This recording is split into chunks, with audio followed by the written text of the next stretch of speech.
월말 김어준의 김어준입니다. 고전 UFO 정코너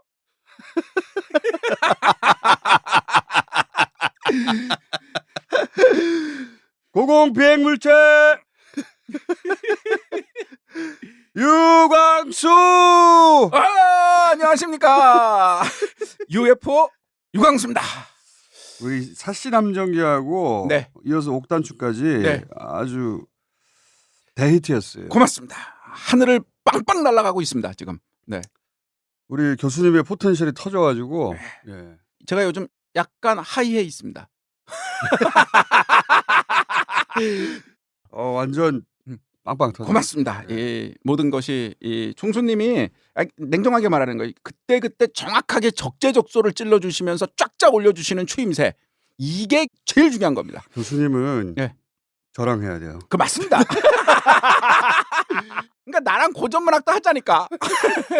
자, 이번 달은 어디로 날아갑니까? 이번 달은 우리가 그동안 이제 한글 소설 했어요. 사시남정기 한글이었죠. 옥단춘전 한글입니다. 한문 소설. 한문. 네, 한문 소설인데 애정 소설이고요. 짧아요. 이 작품은 조선시대 애정 소설이라고 할 때 빠지지 않는 작품입니다. 아주 중요한 작품이에요. 근데 오늘 들어보시면 알겠지만은 스토리는 굉장히 단순해. 우리가 이제 조선시대 애정 소설을 몇 개 했어요. 운영전이라는 거 있었잖아요. 근데 지금까지 애정 소설은 대부분 이렇게 막 꼬여가지고. 그렇죠. 우여곡절 끝에 맞습니다. 잘 안 되고 막. 그렇죠. 귀신 내고 막. 맞아요. 그런 건데. 이거는 그렇지 않고 잘 되는 거야. 순해 보여? 순해. 굉장히 잘 되는 건데 그렇기 때문에 우리나라 고전의 미학을 놓치는 연구자들도 많아요. 그러니까 너무 단순하다. 이건 단순한 작품이 아닌데 이걸 제가 미리 말씀드린 한문 소설이라고 하나도 단순하지 않은데 단순하게 착각을 해요.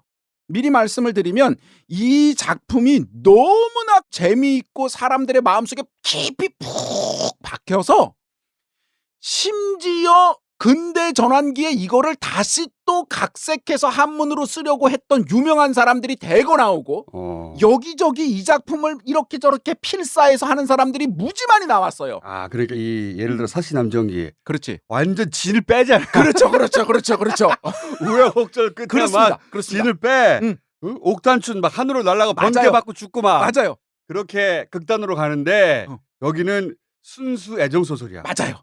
그러니까 순수하게 차분하면서 애정의 깊이와 인간의 숨겨진 감정을 극대화로 뽑아내는데 하나도 못 알아듣고 느끼지 못하고 그냥 지나가니까 뭐야 잘 됐단 얘기잖아. 뭐 만나서 잘했다는 뭐 얘기잖아. 어쩌라고 뭐 이러는 거예요. 그러니까 그 옛날 분들이 느꼈던 그 감정을 거의 못 느끼고 그 사람들이 그 시절에 이 문구로 무엇을 느꼈는가. 그렇지. 왜 그들이 여기에 빠졌는가. 그렇지.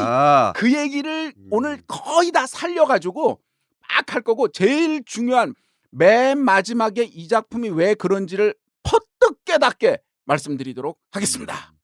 자, 그럼 제가 들어보면서 총수님이 맞출 것 같아서 불안해. 자, 옛날에 일단 남자 새끼가 하나 있었는데. 그럼요. 자, 제목이 상사동기라고 돼 있습니다. 무슨 뜻이에요? 그러니까 상사동이라는 동네가 있어요, 서울에. 동네. 동네가 상사동이야. 힌트를 미리 드리겠습니다. 상은 서로 상자에 사는 생각할 사자예요. 상사병 할 때 그 그렇지, 상사. 그렇지. 근데 거기다가 상사 뒤에다가 동을 붙여가지고 그런 동네가 있었어. 상사병이 있는 동네. 예. 중이법이야. 그렇지. 상사동이 어디냐면 현재 종로 일가하고 청진동 있죠. 지금의 청진동, 원남동, 종로 일가 즈음이 상사동이에요. 그러니까 시내 한복판에서. 그렇습니다. 서울 시내 한복판에 상사동기라고도 하고요. 여자 주인공이 영영이거든요. 영영전 이렇게 불러요. 근데 영영전보다는 상사동기로 하는 게 이거의 깊이를 알 수 있어. 그다음에 좀 더 길게 상사동 전객기. 그럼 뭐냐? 전객이라는 말은 사람을, 친구를 떠나보내는 걸 전객이라고 그래요. 그러니까 SNS나 전화나 뭐 이걸로 금방금방 만날 수 있기 때문에 그 감정을 우리가 이해할 수가 없는데 우리가 젊을 시절만 해도 편지 있잖아요. 편지. 그렇죠. 편지 써서 서로 간의 감정을 막. 그러니까 전화해도 그렇지. 부모님이 받으면 끊어야 되고. 그렇지. 열결할 방법이 없어. 그렇지. 그래서 밖에서 창문에 돌멩이 던지는 거 아니야. 맞아요. 그래서 지금 휴대폰 있는 사람들은 그게 뭐야? 연락에 끊겼을 때 그 애절함을 몰라. 그렇지. 속이 타고 막. 그럼요. 그걸 모르기 때문에 오늘 제가 사랑의 깊이를 얘기할 건데 더 먼 옛날에는 그것도 없잖아요. 그래서 어떻게 하냐? 한 사람을 만났다 한 사람이 떠나면 이 사람이 뭐 예를 들면 저기 여행을 가거나 평양 감사가 되거나 하면 다시는 못 만날 수도 있어요. 죽을 때까지. 아, 그렇지. 어느 날 언제 만나냐? 돌아가셨다는 연락 듣고 만나네요. 그러니까 상사동에서 누군가를 떠나보낸 이야기. 그렇지. 그러니까 이별이 있어 중간에. 그렇지. 마지막에 잘 된다고 하니까. 아, 그렇죠. 음. 자, 이 장르가 그러니까 순수 애정 소설이라는 건데. 네, 그렇습니다. 제가 쭉 들어보면서 예. 이것이 순수 애정 소설인가? 숨어 있는 뭔가가 있는가? 그렇지. 제가 알아보도록 하겠습니다. 이거 잡힐 것 같아서 이거 참 아무튼 자 선조 때 김생이라는 사람이 있었어요. 생자는 그냥 붙이는 거니까 김씨야. 나이가 15살이야. 자, 소년 진사다 그러면 이게 얼만큼 대단한 건지 모르시는데 시험은 2번 봅니다. 초시와 복시를 보는데 그러니까 1차 시험, 2차 시험을 봅니다. 2차 시험을 봐야 비로소 관료가 되는 거예요. 1차 시험을 보면 진사과를 본 사람은 진사가 되고 생원과를 본 사람은 생원이 되는 겁니다. 진사가 된다는 거는 시험을 통과하는 거예요. 너무 어려운 일이고. 사실 1차 합격. 1차 합격. 이 1차 합격한 사람들은 서울에서는 어디서 공부를 하냐면 성균관에 모여요. 그러니까 1차 합격한 사람만 모아서 공부시키는 곳이 성균관이에요. 오케이. 평생을 해도 50, 60대도 진사과에 넘어가지 못하는 사람이 그렇게 많은데 얘는 엄청난 애야. 국가인재야. 그렇지. 15살에 패스했어 1차를. 10대 국가인재야. 1차 오케이. 패스하고는 조금 공부하다가 2차 패스하면 그냥 탄탄대로 가는 거예요. 오케이. 근데 얘가 잘생겼어. 용모가 빼하고 그렇겠지. 글도 당연히 잘하고 이제 본문에 써 있는데 희언을 잘했다. 그러니까 농담 따먹기도 잘했다. 유머 감각도 있었어. 그러니까 잘 놀아. 잘생겼지, 능력 있지, 집도 좀 하지 뭐 이런데 오케이. 얘가 어느 날 근데 우스운 얘기도 잘했다를 따로 한 걸 보면 그렇죠. 그 시절에도 유머 감각이 중요했어. 중요한 거죠. 중요한 오케이. 거죠. 이런 애가 있으니까 사람마다 얘는 뭐 이제 좀 있으면 될 애거든요. 이런저런 곳에 있는 사람들이 어떻게든지 얘랑 엮여서 자기 딸을 주려고 막 줄을 대고 있었어요. 당연히 얘는 그런 거는 잘 알아. 그러니까 제가 놀아봤어. 그러니까 신경 쓰지 않고 있었어요. 나 정도 되면 뭐 그렇지, 당연한 것이지. 그렇지. 설정이 이해했어. 네, 어느 봄날 김생이 말을 타고 성균관에서 공부를 끝낸 후 집으로 가는 길에 보니까 봄이야. 경치가 쫙 하다 보니까 싱숭상숭해서 술집 깃발이 보이는 거야. 그래서 술집으로 싹 가가지고 거기서 술 한 병을 사서 쫙 봄 경치를 구경하면서 술을 쫙 마셨어요. 딸딸딸하니까 그 술집에 누각에 올라가서 누워서 낮잠을 실컷 잤어요. 오늘은 날씨가 지금 후텁지근한 여름 아닙니까? 잘 이해를 못 하실까봐 옛날에 제가 이제 학회에서 무지 더운 여름에 학술다회를 하고 답사를 갔어요. 저 담양쯤에 있는 옛날 고택 있잖아요. 근데 그날 비가 부슬부슬 와서 후텁지근하고 막 너무나 힘든데 관광버스에 타고 있다가 갑자기 자 내리세요 여기 보겠습니다 교수님들 그래서 우르르 내리는 거야. 저보다 연세 많은 분들도 다 내리는데 안 내릴 수 없잖아요.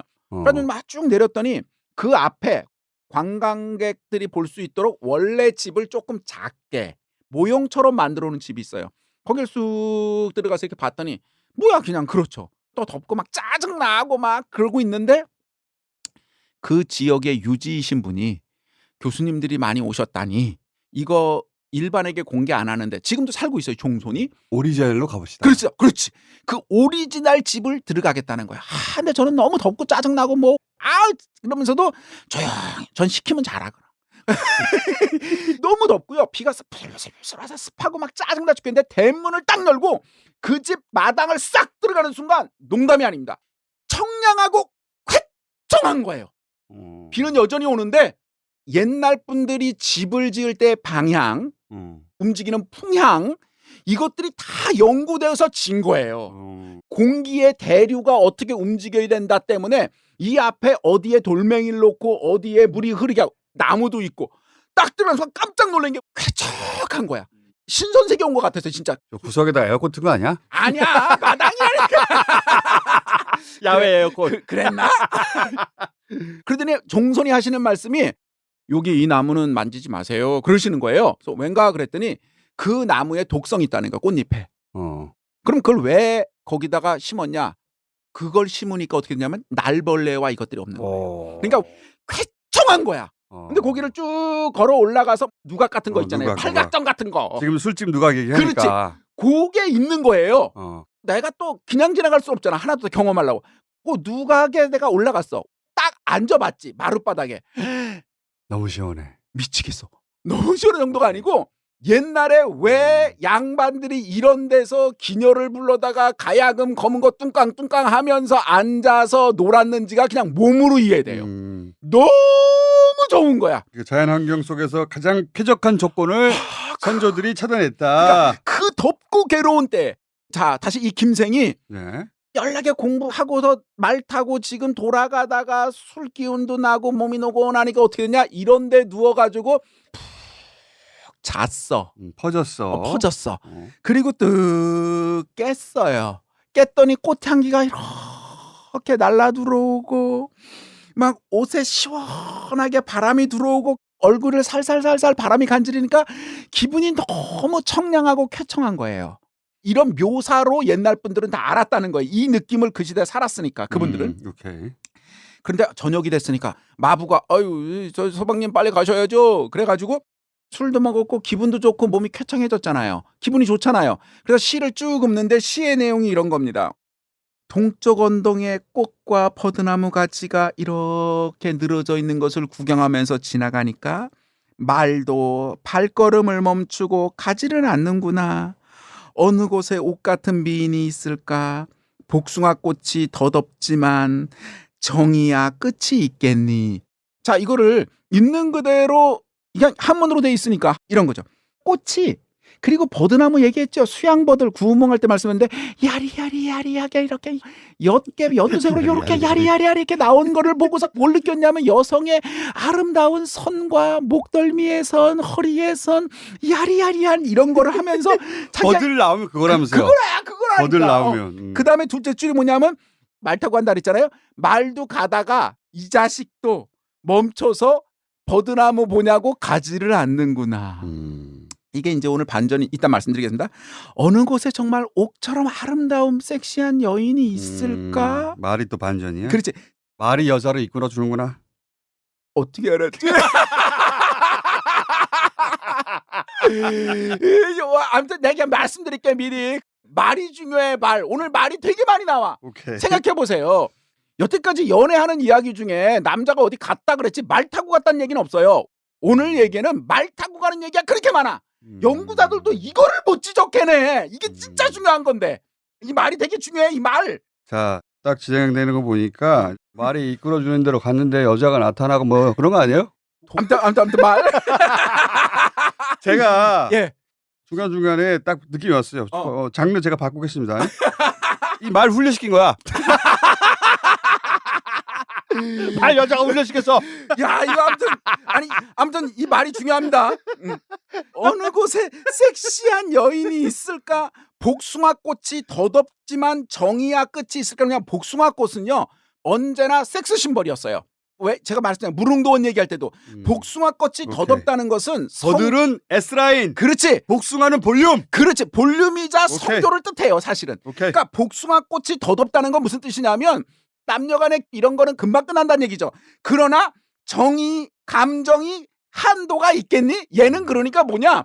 지금 감정이 뻗쳐서 한두 끝도 없이 분출하려고 정신이 없다라는 거를 시를 통해서 설명하고 있는 거야. 15세에 공부만 하고 있었으니. 그렇지. 호르몬 폭발했지. 그렇지. 호르몬이 팡팡 폭발한다. 이 얘기를 옛날 분들은 시를 딱 읽고 아이쿠 알았는데 우리는 뭐 어쩌라는 거야 도대체. 뭐 이렇게 넘어가는 거야. 자, 약간 술이 취해서 아른아른하는 그 눈에 뭐가 어른어른거리는데 어떤 여자의 옷자락이 쓱 지나가는 걸 본 거야. 쓱 지나갔어. 한 16살쯤 됐을까 따라가면서 보니까 어. 사뿐사뿐 걸음이 가볍게 허리를 살랑살랑 가늘게 바람처럼 하늘하늘 하면서 슉 묘사 그대로 갑니다. 슉 하면서 여인이 가는데 그 여인의 푸른 옷소매가 봄바람을 가볍게 휙 날리면서 빨간 게다가 또 빨간 치마. 빨간 치마는 맑은 시냇물에 트랜스페런트하게 아니 여기 써있어.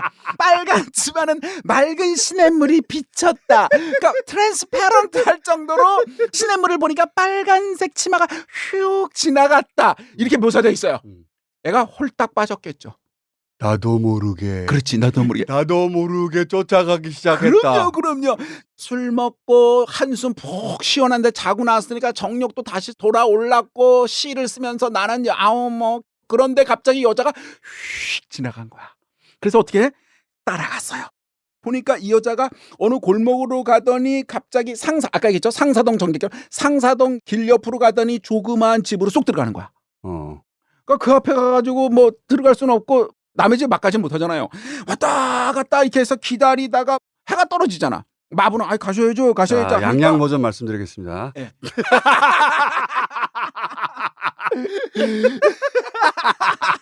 양양은 말소리인데 어떻게 몰라. 또곡또곡 또 말발굽 소리가 나는데. 영영. 영영은 거울을 꺼내. 뒤에 따라오는 놈의 얼굴을 보았다. 봤을 수 있어. 뒤에서 말이 톡톡톡 따라오니까 그렇죠. 무슨 일이지? 돌아볼 수는 없어. 하지만 손거울이 있잖아. 그래가지고 백미러 빡. 그리고 나서 해가 저물어서 할 수 없이 아쉬운 마음으로 터벅터벅 집으로 거기서 돌아왔는데 서성거리다가 집만 알고 뭐 방법이 없어. 돌아왔는데 황홀해서 넋이 나가가지고 멍 하기도 하고 홀린 것 같으면 밤에는 어떡하냐. 원문에 있습니다. 밤에는 어쩔 줄 몰라 베개를 계속 어루만지면서 어떻게 할 줄 몰라서 베개를 주물럭주물럭 어루만지면서 잠을 이루지 못했고 호르몬 과다. 호르몬 과다. 잠이 부족해서 입맛도 떨어졌다 써 있어요. 그렇게 며칠을 보내니까 잠자는 것도 시원찮고 먹는 것도 시원찮으니까 몸은 시든 나무처럼 마르고 얼굴은 식은 회색 재처럼 파리해졌어요. 오케이. 향사병 걸렸어. 10여일이 지나고 나니까 김생을 따르던 종이 하나 있는데 막동이라는 종이 있어요. 도련님처럼 호방하신 분이 도대체 무슨 근심 어린 일이 이렇게 얼굴이 많으십니까? 무슨 혹시 말 못할 사정이 있으세요? 그랬더니 이제 얘가 자기가 답답해 죽겠는데 누가 물으니 이렇게 툭 터놓고 말하고 싶잖아요. 그래서 그 말을 듣는 순간 자기도 모르게 참았던 눈물이 쭈르르르 그러니까 왜 그러세요? 말씀해 보세요. 그랬더니 그 속에 있었던 이야기를 촉촉촉촉촉 김생 순수한 놈이야. 순수해요. 촉촉촉촉촉 얘기하니까 에이 그런 일이라면 걱정하지 마십시오. 그랬더니 너는 남의 일이라고 너마저 그렇게 쉽게 말하느냐? 아이 제게 좋은 계책이 있습니다요. 애태우지 마십시오. 저 정말이냐? 어떻게 하면 좋겠냐? 내가 시키는 대로 다 할게. 그게 말이죠. 이렇게 저렇게 여차 하시면 됩니다. 라고 가르쳐줬어요. 묘책을 내놨어. 네, 묘책을 냈어요. 그 얘기를 듣고 나니까 얼굴이 활짝 아이고 그래 그러면 되겠구나 라고 하고서 그 다음에 어떡하느냐.